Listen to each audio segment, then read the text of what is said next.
মহারাষ্ট্র। মুম্বাইয়ের মীরা রোড এলাকায় নীতা শর্মার অ্যাপার্টমেন্ট ছিল। তার ফ্যামিলি লন্ডনে শিফট হয়ে গিয়েছিল। ওই বিশাল অ্যাপার্টমেন্টটা চাকর বাকর আর সিকিউরিটি গার্ড দেখভাল করত। রাত তখন 8টা বাজে। সিকিউরিটি গার্ড ভূদেব তার ব্যাগপত্র গোছাচ্ছিল।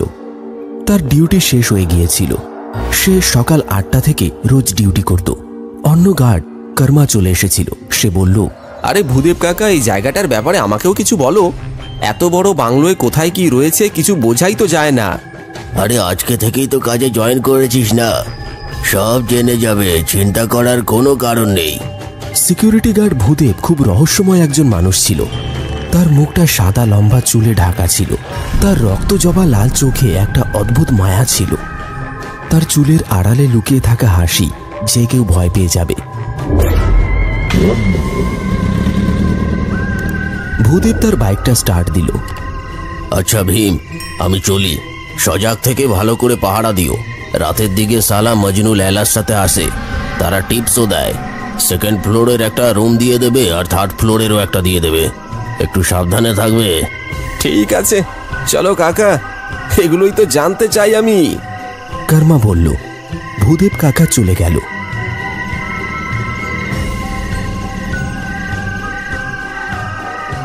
রাত ধীরে ধীরে আরো গভীর হতে লাগলো।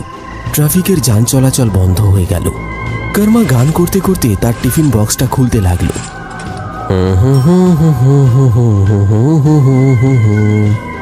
চলো খাওয়া যাক এখন। তখনই হঠাৎ অ্যাপার্টমেন্টের মেন গেটের বাইরে জোরালো হেডলাইটের সাথে একটি গাড়ি এসে দাঁড়ালো।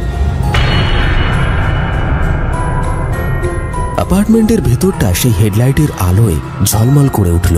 জোরালো আলোর জন্য চোখ ডলতে ডলতে কর্মা এগিয়ে এলো। তারপর হঠাৎ দাঁড়িয়ে পড়ে নিজের মনেই বলল, অর্ধেক রাতে কে এলো আবার? তখনই গাড়ির ভেতর থেকে এক লম্বা চওড়া যুবক বেরিয়ে এলো। তার সাথে একটা খুব সুন্দর মেয়েও বাইরে বেরিয়ে এলো। তাদের পোশাক পরিচ্ছদ আর হাবভাব দেখে কর্মা ভাবল, মালিক চলে আসলো না তো। কিন্তু তারা চুপচাপ থাকার কারণে সে আরো বেশি করে ঘাবড়ে গেল। দুজনই এগিয়ে এসে কর্মার কাছে পৌঁছলো। তারপর গেটে লাগানো তালাটার দিকে তাকালো। হঠাৎই একটা ইলেকট্রিক শকের মতো আওয়াজ হয়ে তালাটা একা একাই খুলে মাটিতে পড়ে গেল। কর্মা ভয়ে ঠক ঠক করে কাঁপতে কাঁপতে মাটিতে পড়ে থাকা তালাটার দিকে এক দৃষ্টে চেয়ে রইল। আর তখনই গেটের ছিটকিনিটি একা একাই খুলে গেল। গেটটা পুরো খুলে যেতেই কর্মা ভয়ে দুপা পিছিয়ে গেল। এরপর গেটটা সশব্দে খুলে গেল। মেয়েটির কোমরে হাত দিয়ে সেই লম্বা চওড়া ছেলেটি অ্যাপার্টমেন্টের ভেতরে ঢুকে গেল। ভয়ে ঠকঠক করে কাঁপতে থাকা কর্মার দিকে দুজনেই একবার চোখ ফিরে তাকালো। তারপর তারা নিজেদের মতোই অ্যাপার্টমেন্টের লিফটের দিকে এগিয়ে গেল। বাইরে দাঁড়িয়ে থাকা গাড়িটি ব্যাক গিয়ারে পেছনে সরে গেল। তারপর খুব দ্রুত রাস্তার উপর দিয়ে চলতে চলতে উধাও হয়ে গেল। এই মুহূর্তের মধ্যে ঘটে যাওয়া ঘটনাটা কর্মাকে ভীষণ ভয় পাইয়ে দিল। তখনই মেন গেটটা একা একাই বন্ধ হয়ে গেল। তারপর তালা লেগে গিয়ে ছিটকিনিটাও বন্ধ হয়ে গেল।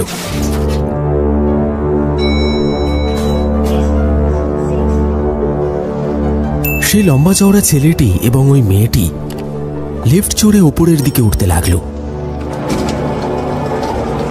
লিফট 8 নম্বর ফ্লোরে গিয়ে দাঁড়ালো, যেটাই অ্যাপার্টমেন্টের সর্বশেষ ফ্লোর ছিল। তারা দুজনই 8 নম্বর ফ্লোরে নেমে গেল।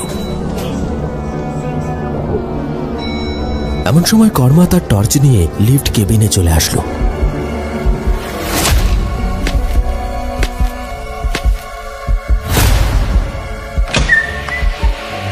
টর্চের আলো পড়তেই হাজার হাজার চাম্বাদুর ডানা ঝাপটাতে লাগলো।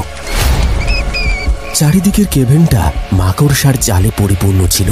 তখনই টর্চের আলোটা মাকড়সার জালে ফেসে থাকা লিফটের উপর গিয়ে পড়ল। কর্মা অবাক হয়ে দেখতে লাগলো লিফট লাইন প্লেট থেকে রক্ত ঝরে পড়ছে। সে লিফটের মাঝ বরাবর এসে দাঁড়িয়ে পড়ল আর টর্চের আলোটা উপর দিকে করে দেখতে লাগলো। ওই রক্ত উপরের ফ্লোর থেকে আসছিল। এবার সে টর্চের আলোটা উপরের ফ্লোরে ফেলল। কিন্তু এ কি, সেই ছেলেটি আর মেয়েটি, যাদের চোখ বড় বড় আর মুখের ভেতর থেকে জিভ বাইরে বেরিয়ে এসেছে আর চোখ মুখ দিয়ে রক্তের ধারা বাইরে বেরিয়ে আসছে। তারা লিফটে ফেসে থাকা চাম্বাদুরের মতোই ঝুলেছিল। দৃশ্যটা দেখে কর্মার বুকটা কেঁপে উঠল। তখনই সেই ছেলেটি এবং মেয়েটিকে সঙ্গে নিয়ে লিফট জোরে নিচে নামতে লাগলো, যেন তার দড়িটা ছিঁড়ে গেছে। মনে হলো যেন কর্মায় লিফটে চাপা পড়েই মারা যাবে। তাই খুব দ্রুত কর্মা সেই কেবিন থেকে বাইরে বেরিয়ে এলো। আর তখনই জোরালো শব্দে লিফটটা আছড়ে পড়ল। পুরো লিফটটা দুমড়ে মুচড়ে পড়ে রইল। বাকি রাতটা কর্মা মনে আতঙ্ক নিয়ে কাটালো।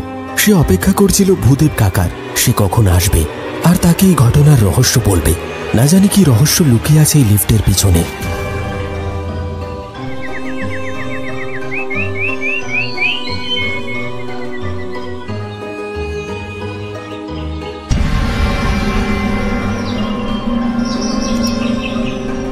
সকালে ভূদেব তার মোটরসাইকেল নিয়ে হাজির হলো।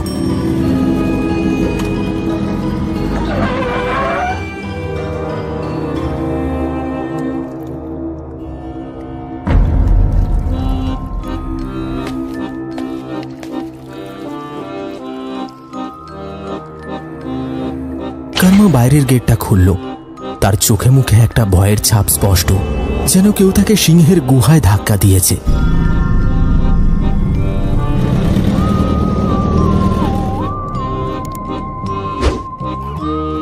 এই ভাই, আজ এই হাসি খুশি চেহারা এমন কেন, বলো শুনি। কাকা, এই অ্যাপার্টমেন্টের লিফটের রহস্য তোমাকে বলতেই হবে। কি আছে যে মাঝরাতে ভুতুড়ে কাণ্ড ঘটায়? তখনই সেখানে মেন গেটের বাইরে থেকে ছেঁড়া কাপড়ে একটা অদ্ভুত ভয়ানক বৃদ্ধা ধীরে ধীরে কাঁপতে কাঁপতে এগিয়ে এলো। শরীরের চামড়া শুকিয়ে কুঁচকে গেছে, সাদা রঙের মাথার চুল।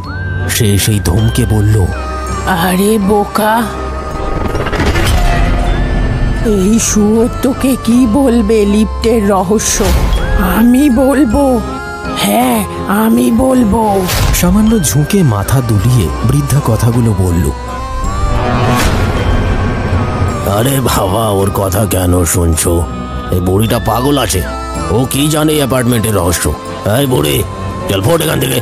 চল ফোট এখান থেকে শুয়োর কোথাকার, যে নিজেই একটা রহস্য, সে রহস্যর কথা কি বলবে? বিড়বিড় করতে করতে বুড়িটা নিজের চাদর সামলাতে সামলাতে চলে গেল। হ্যাঁ তো বাবা কর্মা, লিফটে কি হয়েছে?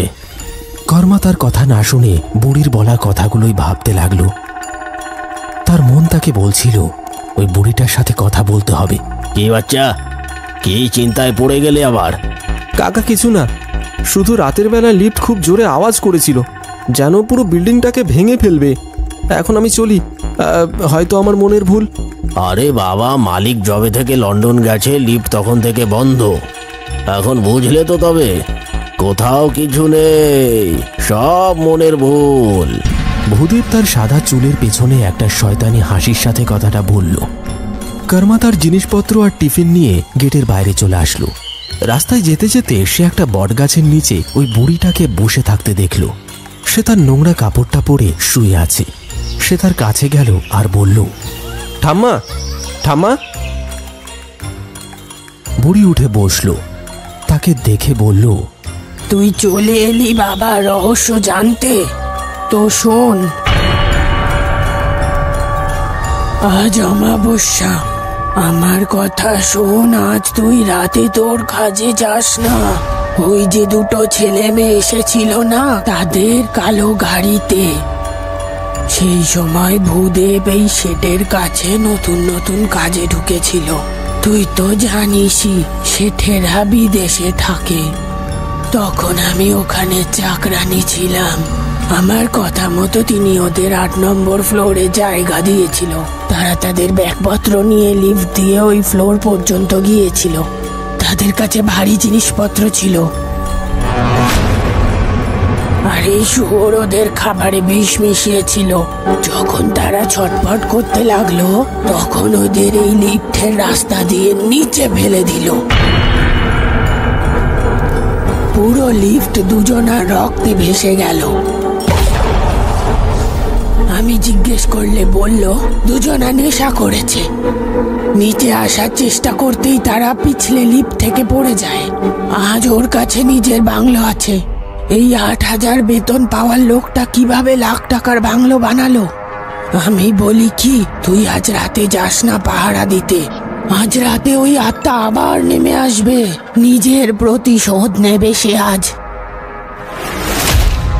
কারণ আজ পর্যন্ত অন্য কাউকে সে রাতে পাহারা দিতে বসাতো। ঠাম্মা, কিন্তু আপনার এমন হলো কি করে? বাবু, আমি বড় অভাগিনী। আমার একটি সন্তান ছিল। আমার মেয়ে পূজা ক্যান্সার রোগে আক্রান্ত ছিল, কিন্তু সে মারা গেল। সে চলে যাওয়ার পর আমার আর কোনো বাঁচার মানে রইল না। আমার ভাগ্যটাই এমন, শুধু পাগলের মতো বেঁচে রয়েছি আজ।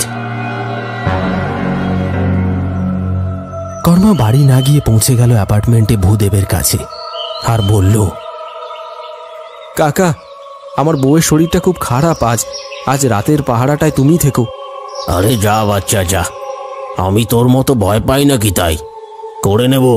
কর্মা ওখান থেকে চলে গেল।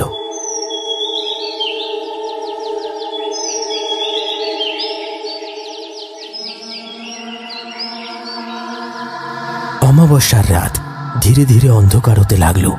ভূদেব আজ পাহারা দিচ্ছিল। এমন সময় লিফট থেকে কিছু শব্দ ভেসে আসলো। কে রে ওখানে? প্রচন্ড ভয়ে কাঁপতে কাঁপতে ভূদেব চিৎকার করে উঠল। তারপরে এগিয়ে গেল। তারপর লিফট কেবিনে টর্চ জ্বালালো।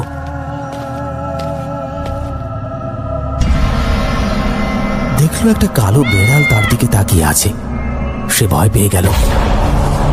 তখনই একটা অদ্ভুত শব্দ করে সেই বেড়ালটা তার উপর ঝাঁপিয়ে পড়ল। ভূদেব ভয় পেয়ে মাটিতে আছড়ে পড়ল। তখনই গেটের বাইরে শুনশান রাস্তায় একটি ছেলে আর মেয়ে দাঁড়িয়ে আছে সে দেখতে পেল। দুজনের পিঠেই ব্যাগ ছিল। ভূদেব তাদেরকে লালসার দৃষ্টিতে দেখতে লাগলো। হে ভগবান, চলো আজও তুমি ভালো শিকার পাঠিয়েছ।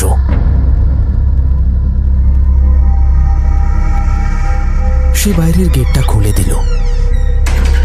যুবক এবং যুবতী ভেতরে চলে এলো। লিফট অস্বাভাবিকভাবে ওঠানামা করতে লাগলো, যেন কেউ তার ভেতরে জীবন দিয়ে দিয়েছে।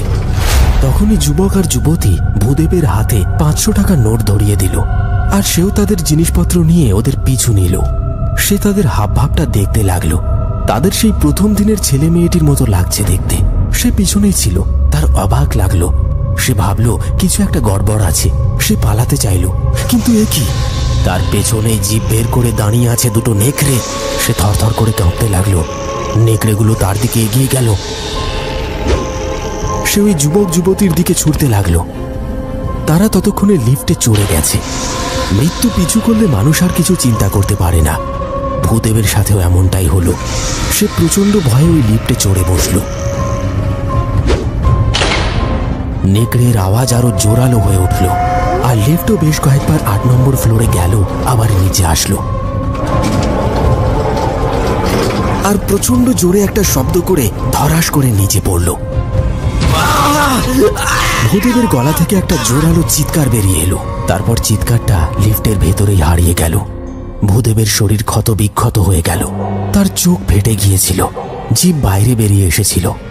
ওপরে লাল আগুনের মতো একজোড়া চোখ তাকে দেখতে লাগলো।